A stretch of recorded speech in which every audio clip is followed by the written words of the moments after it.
Welcome to the Infinite Meme Machine, your weekly source for Destiny news and potentially hot takes.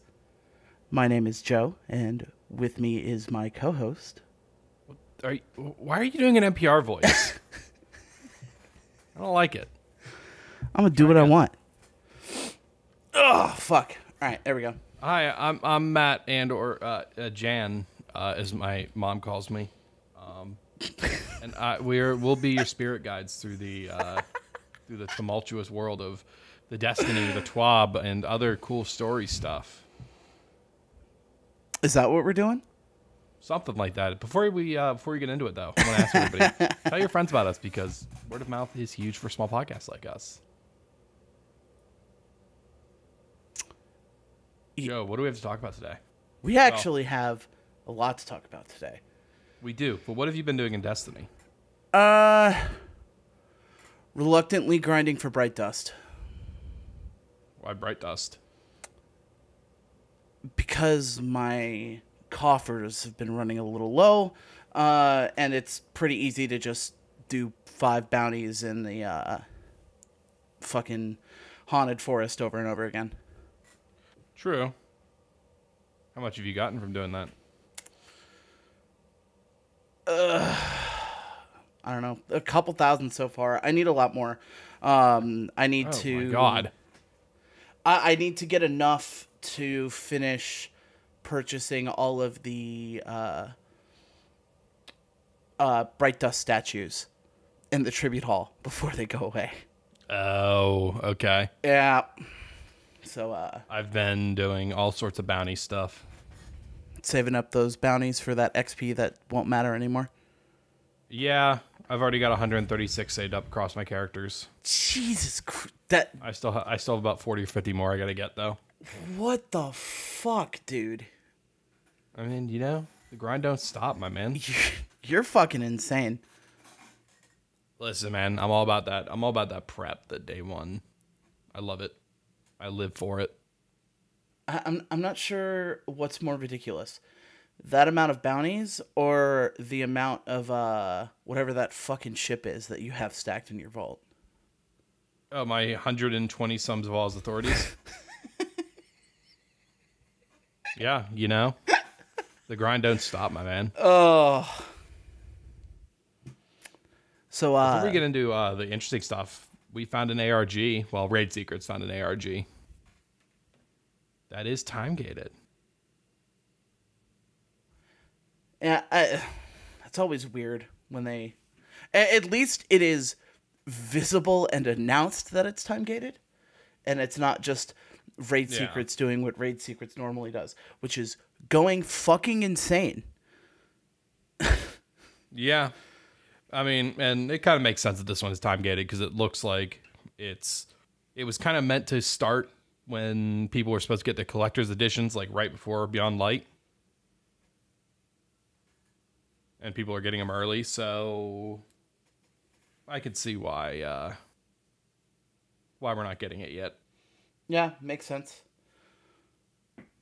Yeah. Basically, it looks like you put in codes from the collector's edition and unlock things, and hopefully there'll be more from that. Yeah. I didn't get a collector's edition, so I wouldn't know. So far, there's pretty much nothing that anyone knows about it, other than the fact that it exists. I don't know. We'll see. Yeah. Another thing from the collector's edition was the notebook with a bunch of Clovis Spray's notes in it. But because that stuff is mildly spoilerish, we're gonna save that discussion until after we talk on the TWAB. Sounds like a good plan. It should be fun. I agree. Speaking of the TWAB, I think we should just get right into that because in my opinion, it's the most interesting thing from this week. But that's just because I'm a slut for this kind of stuff. So yeah, you are. Part of the TWAB that doesn't matter. They talk a little bit about how the story reveal trailer came out this week, which we will talk about later. Yep. In case you want to avoid spoilers, once we get done with the TWAB, just stop listening because we're going to start talking about story stuff. And they themselves said if you want to avoid going in blind, this story trailer is about where you should just don't watch that and don't watch stuff that comes out after it. Yep. And also just lock yourself in your room for the next, what, 3, 4, 5, 2.5 weeks. 2.5 weeks. Oh, because, yeah, that's pretty much all anyone's going to be talking about for the next little bit. So, Yeah. but in the TWAB this week, we got the long awaited weapon balance changes that we're going to be And I seeing expected next more, season. if I'm being honest. Yeah, me too. I think the two things that I expected most of all is I expected a change to swords in general. I expected that they were going to get hit pretty hard, which praise praise Bungie, they weren't. And honestly, I expected Xenophage to get kicked in the dick, and they didn't touch it at all. So, Well, yet I don't think this is an exhaustive list of what they're changing, is it? I don't know. That's the thing. So the way they talked about it, it doesn't seem like there was necessarily more, but this seems really thin. And Yeah. to me, it seems like this is more a follow-up on specific pain points that people had been talking about than anything Yeah. else. This is definitely more of a PvP focused Sandbox update. Yeah, but honestly, I don't think I'd be astounded if this is all it was. Yeah. I think the Sandbox is in a pretty good spot right now, other than these handful of outliers. Yeah. So the it's funny. The first change, I randomly made an offhanded joke about what they should do to my favorite archetype of hand cannons, that being 110, the other day. And it turns out the stupid joke I make is what's actually happening. So 110 hand cannons are getting tuned, as we heard before. Mm-hmm. They are having their rate of fire increased from 110 to 120 rounds per minute, which is really interesting. Yeah. In the grand scheme of things, this actually doesn't change their TTK that much. Other than increasing it a little bit. Well, yeah, I mean, it increases it a little bit, but the emphasis there should be a little bit. You're not going to all of a sudden win duels against weapons that you weren't beating out before. So between the two changes that they're making to these, it is by far the least interesting. Yeah, because I think 110s, now 120s were never really PvP guns to begin with. Yeah. So, right now, for reference, the TTK of a 110 hand cannon is 1.07 seconds. And that's coming down to, assuming the TTK is actually 120, or assuming the rate of fire is actually 120 rounds per minute, which 110 hand cannons actually don't shoot at 110 RPM right now. Just as a... What do they shoot at? Like 113 or some random bullshit. Oh. Yeah, it's fucking weird. But assuming it's actually bumping them to 120, they will have a 1 second flat time to kill. But not competitive in PvP, but no, not at all. Here's my issue with them, and they didn't mention it at all. The abysmal reload speed on these things. Yeah, it's pretty bad. That is why I don't use them, is because with how long it takes to reload them, I'd rather use a 140 or a 180. They did mention one change in regards to Outlaw that we'll get to later, where they actually call back to the fact that 110 hand cannons have an absolute shit reload speed. But the other significantly more interesting change that they're doing to 110 hand cannons is they are kicking out their damage fall off at max range to 32 meters, which is up from 25, which is a pretty significant change. Honestly, in my opinion, I think it might need to be a little bit further. Well, keep in mind, too, that 25 is after they update the other hand cannons. Currently, damage fall off for all hand cannons starts at 20 meters. True. So think of it as aggressive the 110s are then to be 120s. they're going to get a 12-meter buff to their base damage, or to their base range. And that is a pretty significant range difference, which does at least mean, I believe that means they start outranging auto rifles and maybe low rate of fire autos as well, or high rate of fire autos, I mean. That would make sense. But sadly, I don't think this helps them that much. No, it doesn't. The one thing that will be interesting is there are going to be some cheeky ways that you can use these in regards to giving them damage buffs. So being able to 2-tap at a significantly extended range with these if you're in an Empowering Rift is really nice. Yeah. Whereas, like, before, if you wanted to do something stupid like that, you'd have to be on a Warlock and use Lunafaction to get the extended range on Empowered Rifts. But, I don't know. I mean, honestly, I'm just nice to see those hand cannons get buffed at all. 110s have been my favorite since I started playing Destiny 2. I just... Old Duke. Yeah, Duke is probably my favorite gun in the whole game. It's getting buffed just in time to not use it in endgame. Yeah, well, I'll just have to use a True Prophecy or whatever the fucking. I do like True Prophecy. I have some good rolls on that. Yeah, it kicks a little weird for my taste. I don't mind it at all. It's fun. Yeah, it's not the same. Duke was like just a perfect, beautiful machine. Yeah. And True Prophecy feels more like hitting something with a hammer. Adaptive and precisions are also getting some changes. Yeah. Well, we'll get into this. We'll get into that afterward. Yeah. So first of all, range on all of them is being updated. Yep. So everything other than aggressive, the damage fall off is going to start at 25 meters instead of the 20 meters it is right now. The one I'm excited about, because I actually do, I have a soft spot in my heart for 180 hand cannons. The magazine is getting scaled up by 37%. So for an example, I have a 7th Seraph officer revolver in my vault. Currently holds 9 in the magazine. So depending on how they round, 37% of 9 is 3.33. If they round down, it'll go up to 12 in the mag or 13 in the mag. Yeah. It also was going to affect the exotics with that rate of fire, but currently there's only one. Do you know what it is? Malfeasance. It is. And you saw that because you're reading the show notes, aren't you? No, dude, I fucking love Malfeasance. You want to know what's fun with that one? What? It's going to go from 14 rounds in the mag to 19.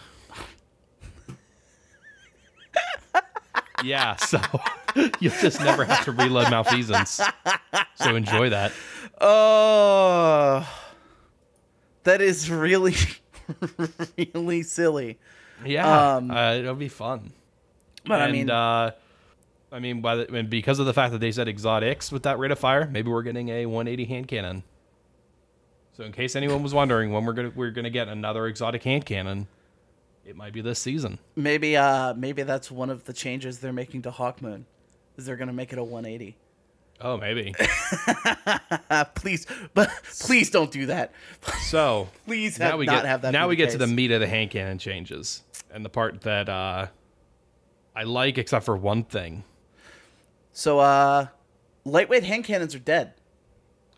Yes, they are. Where were you when lightweight hand cannons were killed? I was at house eating Dorito when the phone rang. Yeah, fuck this stupid Now you meme. say the line. Say the line. Fuck this meme. And then Joe, here's the part where Joe's supposed to say, 150 hand cannons are kill. And then I say, no. So, all 150 hand cannons, with one exception, are being converted into 140 rate of fire hand cannons with everything that comes with it, including the increased damage, everything. Just 150s just don't exist anymore. I'm assuming Luna's and Not Forgotten are going to keep their precision archetype. Probably. Wouldn't surprise me. But wow, look, these guys, they got beat down. They went from 180s to 150s to 140s. Yeah. And I guarantee they're going to be even worse now. Well, I wonder how their perks are going to interact with the... Nah, I probably won't change anything. Probably not, because it doesn't matter. Because they're getting sunset. Oh, yeah, that's true. Yeah, so Bungie Here's has... the part I don't like. Sunshot. Sunshot will be the only 150 hand cannon, which means in high-level PvP, all you're going to see is Sunshot. Yep. Bungie, in their infinite wisdom, has decided that no matter what they do, and to be fair to them, as much as this change does still kind of annoy me, I do think they're right, that no matter what they do, 150 hand cannons will always be a top-tier pick in PvP, specifically in high-level PvP, and will essentially relegate 140s to the never-ever-use bin. Yep. Which I mean, I don't think there's really any argument there. It's just the way it is. Even if, like, the one change, and it's the change I was hoping to see to 140 hand cannons, is a change that a lot of people have been asking for, has been for adaptives to 2 head, 1 body. Even if they made that change, you would see adaptives used over lightweights in a lot of lower and mid-level PvP just for the consistency. Yep. You would never see it in top-level PvP. Nope, because it would still be faster to shoot a 150 and someone in the head 3 times than it would be to 2 head, 1 body someone with a 140. And here's where all of that falls apart. They left Sunshot unchanged. Here's my guess, is they saw Sunshot had lower usage, and so they figured, oh, if we do this, then it'll get higher usage. Not understanding that the only reason it was getting lower usage is because there were better 150s available. Yeah, honestly, it doesn't make a whole lot of sense. Sunshot is now probably the best gun in the game in PvP. More than likely, yeah. It's an exotic, but what else is going to take up people's exotic slot in high-level PvP? I would say... probably nothing. I would say Wardcliff, but people don't use Wardcliff anymore. Yeah. They use a sword. Yeah, so, pretty much. For a lot of people, it would have been Black Talon, just for the additional versatility it has in the heavy slot. But now they're just going to stick whatever sword in there. They'll strap on Sunshot. They'll probably pair it with whatever sniper they decide. Or Astral. And then that's it. So, for anyone who goes into trials every week, prepare to see 10,000 people using Sunshot and not a whole lot else. The meta just got significantly more boring right when it was about to potentially get a lot more interesting. Which is kind of a bummer. And I highly doubt we see any change to this anytime soon. As much as I would like to give Bungie the benefit of the doubt that they would fix this pain point, I doubt it's going to get fixed quickly. It's just the reality of it. So, and we're getting into more of these, and it just occurred to me, my boy Sleeper isn't getting touched, and it really upsets me still. Yeah. One other interesting thing from these hand cannon changes, and honestly, the one gun that is also going to resist these the hand cannon conversion a little bit is Thorn. Do you know why? I saw you talking about it, but I never use it, so... Not that it happens that often, but in my opinion, the most fun thing to do with Thorn is to fucking two-tap people. And a lot of people build their PvP builds around avoiding certain things. So, like, you would need to hit a certain resilience to avoid getting two-tapped by Thorn. Now, assuming my math is right, which it might not be, with Thorn's conversion to a 140, with the additional damage it's going to have when its buff is kicked up, you will now have to have 8 resilience to avoid a Thorn 2-tap when it's charged. Oh, yucky. Yeah, it's gonna be fucking nasty. Yeah. So of course, Thorn 2-taps don't happen very often. The the opportunity for something like that to happen in trials is lower. But you don't just need. All it takes is any buff, if I remember correctly. So if someone stands in an Emp Rift and 2-taps you to the head with Thorn, you're just dead. Yeah. It doesn't just need the boost from picking up the souls. So that'll be something interesting to see. But Thorn is already really highly used, so I would expect its usage is still going to go down overall. Yeah. Because more people are going to be swapping to Sunshot. But yeah, just an interesting little note. We so now we get to other weapons. Yeah, so we finally got an answer about the sniper rifle changes that we're going to get. And I mean, it's kind of exactly what they said they were looking into doing. Yeah, I like the sniper changes. I like all these changes other than leaving Sunshot at 150. Yeah, I mean, like, I like all of them. One of them in particular, to me, is just not enough. But we'll get to that one. Yeah. The sniper rifle change, it's one of those things where we don't really have any way to know how impactful it is until we play with it. So we just have to wait and see. To fill everyone in, low zoom scopes are having a significant drop to the amount of aim assist that they get, and high zoom scopes will be getting a slight buff. Scopes in the range of about 50 stat wise are unchanged. So yeah, we'll just have to wait and see. On paper, I really like this change. Yeah, here's the thing. Again, in the hands of good players, it's not going to change much. No, but if it does, this is going to have more impact on console than it is on PC. Yeah, but if it swings the dot, if it like swings everything further over enough to the point where you don't feel like headshots are super free, then at least when you're on the receiving end of one, maybe you can be less salty.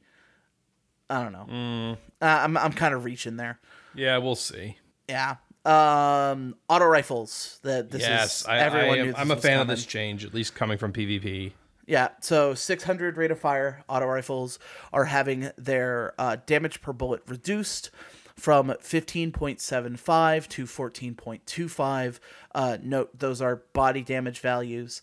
They didn't say anything about their critical modifier being changed, so we can assume that's the same. It is worth noting that before they were buffed, 600 auto rifles did 13.75 per shot. This is a really good change. It's actually a really well-tuned change too, which is the thing that surprised me the most. This should help a lot because 600s just absolutely like rip apart the Crucible. Yeah, I think they have like a 0.73 TTK, I think. And take no skill like a 150 does. That's the thing. 150s, you're not going to get, like, if you're not skilled at PvP, you're not going to get the full value out of them. An auto rifle, all you have to do is be able to point at someone's head and hold down the left mouse button. Yep. And you just get free kills all the time, forever. So this is a really good change. It amounts to, if my math is right, a single additional shot to be able to get the kill. It should be 8 crit, 1 body for the optimal TTK, which will be 0.8 seconds. Which is really competitive. Like, that is a good TTK on a gun. And especially when you put this in the context of lightweight hand cannons not existing anymore, which were 0.8 TTK previously. Adaptives are 0.87, so autos still have a raw TTK advantage over hand cannons, which I would argue they should. And then hand cannons get all the huge advantages they have in terms of being able to jiggle peek, in-air accuracy being better than autos, and stuff like that. So I like this change. It is the rare non-sledgehammer change from Bungie, which I really like. A lot of these are that. That's what's exciting. Yeah, no, that's definitely true. But these changes also don't feel like they're too weak, which I think is another thing that happens with them a lot. Like, a lot of these feel like they really hit the sweet spot. Well, we're about to hit 2 of them that definitely are too weak. Yeah. So, bad news for Scout Rifle fans. They still suck, and they're still gonna suck. So apparently Bungie has decided that the only change they can make to Scout Rifles is to give them more aim assist. And that's it. Which is just such a stupid change. Like, seriously, all you had to do with Scout Rifles was increase PvE damage. And we would have been happy. Yeah. I know that there are probably... I feel like at this point, most people have understood why Scout Rifles can't get a damage buff in PvP. For anyone who doesn't know, there is no way to buff the TTK for Scout Rifles without changing their rate of fire or making them broken. If any Scout Rifle in the game took one less shot to kill you, they would dominate everything. They would kill faster than sidearms and SMGs at point blank range. It would ruin the game. Yeah, they would have... Right now, all the Scout Rifles are directly equivalent in time to kill to hand cannons, I believe. Yeah. High impacts 150s kill in 0.8 seconds. Precisions kill in 1 second flat. Lightweights and rapid fires are in the middle of those two. So, like, in terms of raw TTK, they're actually in a competitive spot, considering how far away you can use them. In PvP. Right. But the biggest problem with Scouts is that they feel like limp noodles in PvE, and they're just so tremendously unwieldy in PvP. Yep. If either of those two things changed, I think they would see significantly more use in both PvE and PvP. I've spent a lot of time with Scouts this season, specifically Night Watch, because I got some really disgusting rolls on it, and I was like, fuck it. I haven't really used Scouts since vanilla D2 and since D1. Let me just play with this and see how it feels. And Night Watch feels okay, but it doesn't compare to other primaries. It doesn't. And I've futzed with some other Scouts too, and it's the same story for all of them. They just don't feel good. So it's a shame. I just don't do enough damage. Like, yeah, it feels crappy when you hit a red bar and it doesn't one tap them. So one thing I did think of that I think is interesting, and I will ask you as the PvP expert between the two of us. So, with 150 hand cannons being dead, that leaves right, except for one, that leaves 150 scout rifles in a potentially interesting place. I mean, in theory, yes. Yeah. In practice, I bet it doesn't. Have you played with the Scholar at all? Not a whole lot. I have a roll I like on it, but yeah, I don't even have the gun. Snapshot one. Yeah, I know it can get a. I was looking at the rolls it can get, and it can get a quick draw snapshot that I think would potentially be really interesting. Would deal with a lot of the handling woes that weapon has. Yeah, but if the zoom is still too high to be, because the zoom is a really significant part of why those weapons are unwieldy.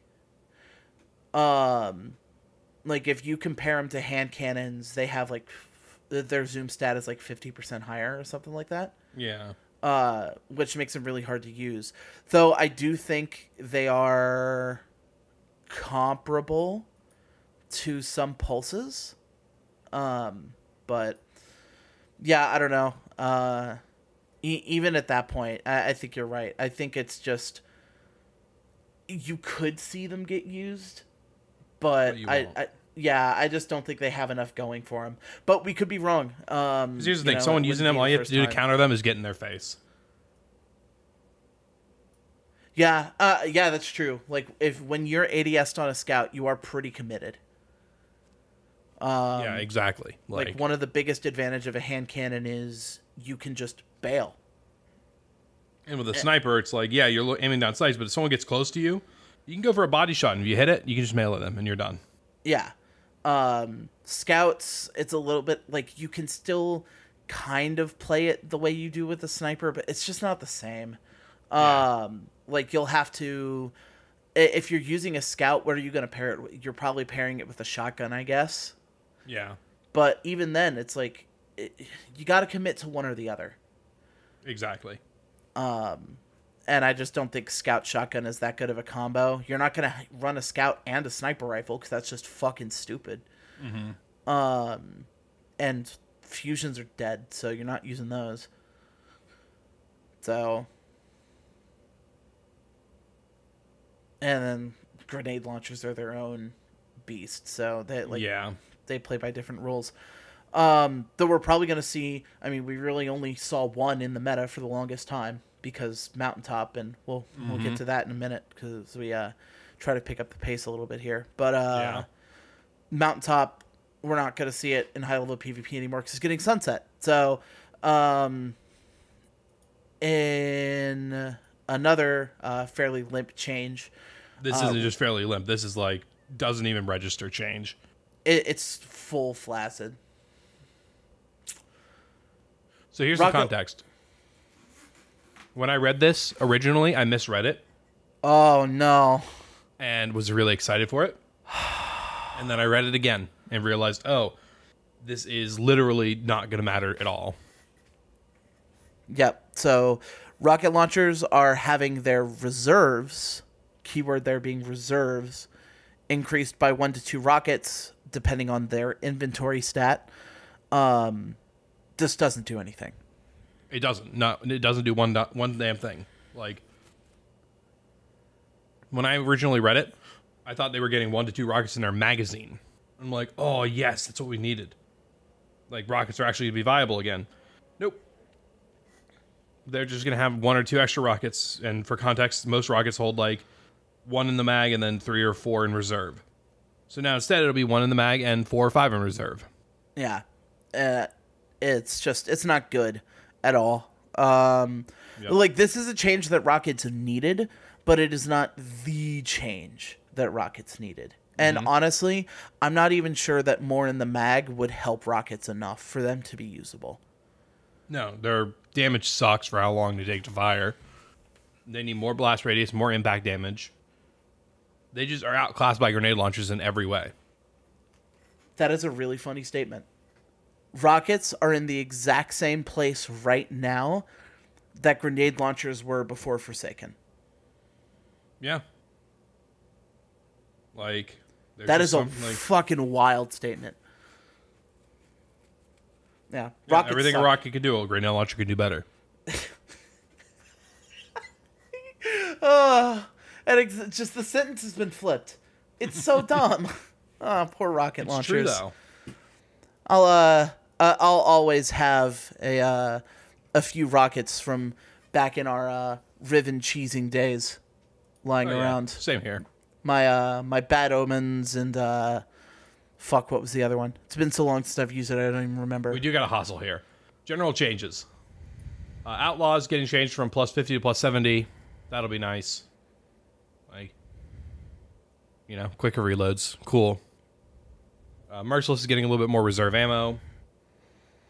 Falling Key. Well, so let's read through the ones that are who no one cares. Arbalist doesn't hit. Oh, excuse me. Arbalist isn't going to hit shields multiple times, but it's going to be more powerful against shields. Jade Rabbit's getting replaced. Armor piercing rounds are getting replaced with high cal rounds, so that its perk will actually trigger. Ruinous Effigy. So dumb. Ruinous Effigy, I have no idea why these changes were made. I never used the gun, so I'm not too familiar. But aerial melee damage of the transmutation spheres has been reduced by 25%. And they've also, quote, significantly reduced, unquote, the damage of the drain effect on enemies. So, yeah, I mean, whatever. Yeah, Ruinous Effigy wasn't that good. It was fun, but it wasn't good. And Yeah. this change, I think, makes the weapon unusable. Which is, yikes. Yeah. And Mida and Sturm, yeah. their friends, Mida Minitool and Drang, are getting their synergy perks changed to intrinsic ones. And in return, Minitool's getting hipfire grip and kill clip, and Drang is getting accurized rounds of moving target. And on November 10th, they'll both be available from the Gunsmith with no infusion cap, so you can keep on synergizing. Too bad both of their friends, well, Mida at least, is dog shit, and Sturm is situational. Yep. Mini Tool might be okay now. Maybe. We'll have to follow up on that. So here are the two. This one I don't care about as much. Mountaintop. So, if you want to read all the reasons why they made these changes, you can go to the TWAB. But the gist of it is they're increasing impact damage and reducing splash damage. They're reducing splash damage by 33%, but then based on how they're increasing impact damage, it's going to deal about 5% less damage than it does now. So it'll be a little bit harder to clean up people around corners and stuff. They're also slowing it down a bit. Velocity from micro missiles is going to be reduced from 1.4 to 1.2. So it'll be 20% faster than other grenades as opposed to 40. And the funniest part, they're reducing inner accuracy, and I just have to sit here and laugh in Icarus mod. Well, so you say that, but they specifically say, even with Icarus grip, it will not have perfect inner accuracy. Yeah, who cares? Oh, everyone who's tired of splash getting... damage. I mean, is that 5% lower enough to prevent it from one tapping? No, there's no way. I don't know. I'm these very, very, very late changes are a good start for Mountaintop. I'm not sure that impacts splash damage changes enough, but it's going to take more skill to use the gun. This thing is still going to absolutely infuriate people in non-light level enabled PvP. Yeah, it is. But, hopefully it'll die soon. Yeah, this is the one that I think people are getting more upset about than they need to be because it was definitely coming. So Falling Guillotine has had its heavy attack damage reduced by about 24%, which, as Bungie states, will still put it above other swords. So Guillotine is still going to be the best sword in the game. Well, it actually wasn't the best sword in the game, but the two swords that are better are getting sunset, so they don't count. So Guillotine is still going to be the best sword for most people. And it's still going to be just a press mouse 1 to win button because swords are absolutely fucking broken. Yeah. Which I'm not complaining about. I fucking love swords. I have been a huge sword guy since they came out in D1. I also have a huge sword. Yes, we all know. I know you But yeah, so some people are freaking out about this. Don't stop it. Swords are still gonna fuck everything in half. Don't worry about it. And that's about it for weapon balance changes. The next big thing is we are finally getting info about Adept weapons. Yes, and this is one more thing though before we move on to that. After they went into all of the changes for Sandbox stuff, DMG added a little editorializing, saying that he questioned the 110 to 120 change, and he claims that it feels really good. So Duke can finally have its moment, but not in the raid. That's what True Prophecy is for. Though probably not, because SMGs will still be better. Adept weapons. I'm sure you're really excited about this. I am. I mean, they're good. Like, But I don't know how much I'm going to stress if I don't get them. Like, True. So the adept weapons will be coming as of next season. They will have the same infusion cap as Season of Worthy gear, which I guess they're doing as a preventative measure in case they're broken. That's the only thing I can think of, because otherwise that doesn't really make a whole lot of sense. no, they're the same guns. They're the same guns we have now, and the same guns we have now have a Season of Worthy power cap. See, you're right, but I don't want to admit you're right.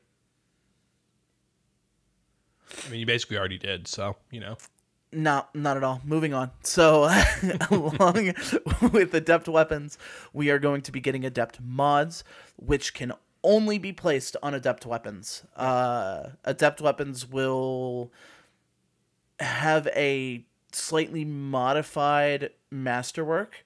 Yep. That's kind of like armor. Now, before we get into this too much, keep in mind that for now they're only behind Trials, but they do intend to put them behind like Strikes and Gambit, I think, as well. Ooh, interesting. Yeah, that would be really fun. And a really fucking good idea, and would make Strikes worth it.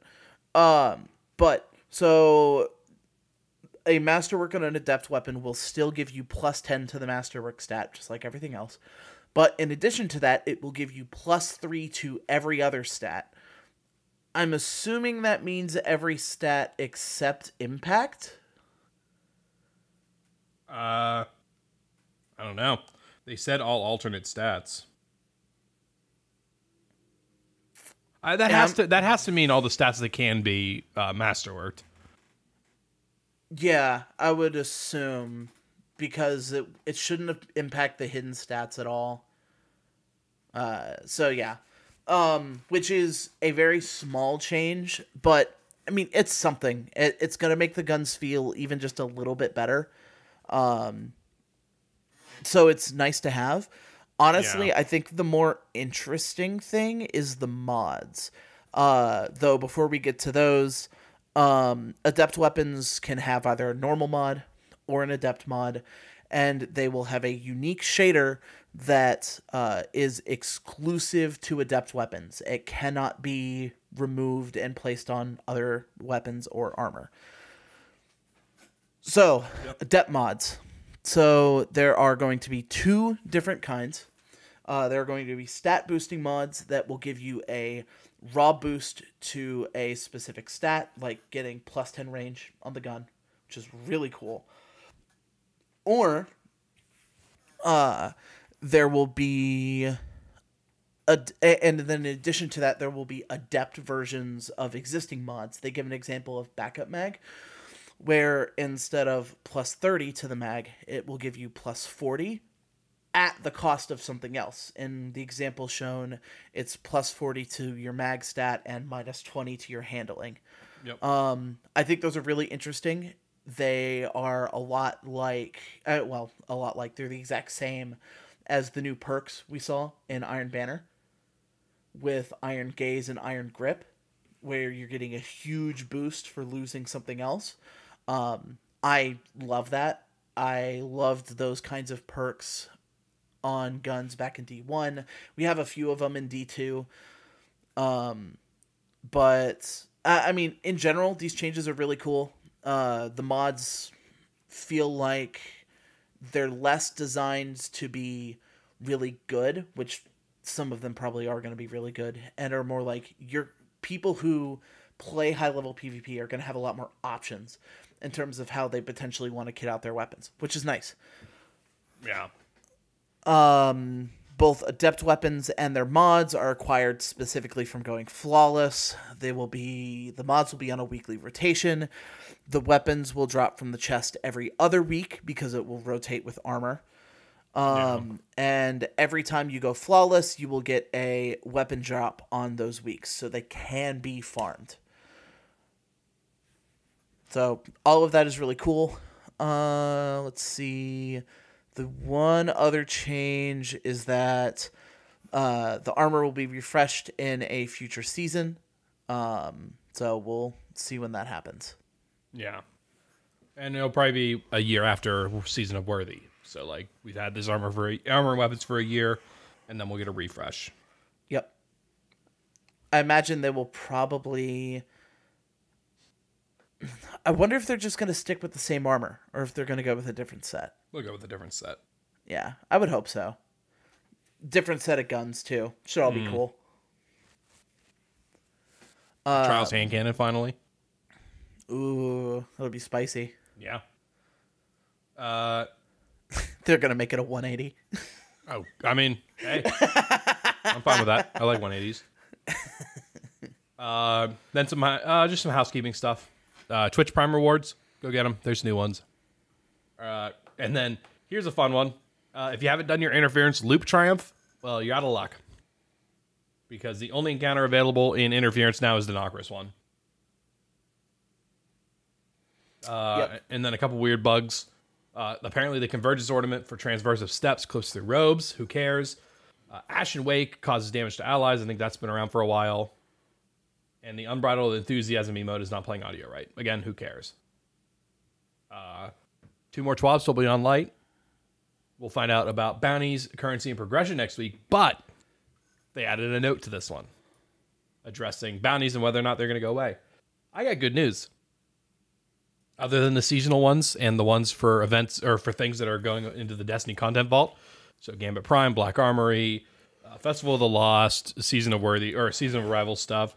Those are going away, but things like Gunsmith and the bounties for the planets that aren't going away and activities and stuff like that are staying. So, well, they say at the end that they recommend to claim the bounties, but they can eat shit because I'm saving my bounties so I can get XP.